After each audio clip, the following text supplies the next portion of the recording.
తమ్ముడా, మంచి చెడ్డ తెలియనోళ్ళు, కన్ను మిన్ని కాన్నోళ్ళు మీదకెళ్ళి మాట్లాడతారు. అర్థమైందా తమ్ముడా?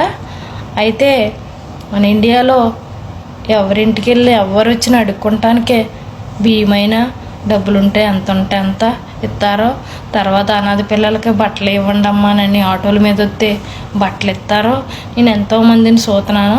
ఇవాళ నేను గొప్ప వస్తుందని ఏం పెడతలేదు, ఆల్రెడీ చూస్తున్నాను, అందుకని చెప్తున్నాను. ఎందుకంటే వీళ్ళకి పెట్టేసేయ్యా, ఎప్పుడు కూడా లేనోళ్ళు ఎప్పుడు కూడా పెట్టేసే వెనక లాక్కోరు. అర్థమైందా? ఇంకో విషయం ఏంటంటే, అదేంటి మన ఇండియా వాళ్ళు ఎంతోమంది, ఈ గల్ఫ్కి వచ్చిన వాళ్ళు ఎంతోమంది ఛాయాలు చేస్తున్నారు. వాళ్ళకి ఏమన్నా అవసరమా? ఛాయాలు చేసి అంత అవసరం ఏం పట్టింది? వాళ్ళ మనకలాగా వచ్చారుగా. ఎంతోమందికి అనాథ పిల్లలకి భోజనాలు పెట్టిస్తున్నారు, అనాథ పిల్లలకి బట్టలు బట్టలు కొంటున్నారు, ఇన్ని ఛాయాలు చేస్తున్నారు కదా తమ్ముడా. ఇందులో టిక్టాక్లో నువ్వు చూస్తున్నాగా వీడియోలు. తప్పుగా మాట్లాడకు తమ్ముడా, సరే? నువ్వు మన తెలుగోడు కదా, తప్పు కదా తమ్ముడు, మన అలా మాట్లాడుతున్నావా? తప్పు కదా. మన తెలుగు వాళ్ళని ఎప్పుడు కూడా గించపరచుకో.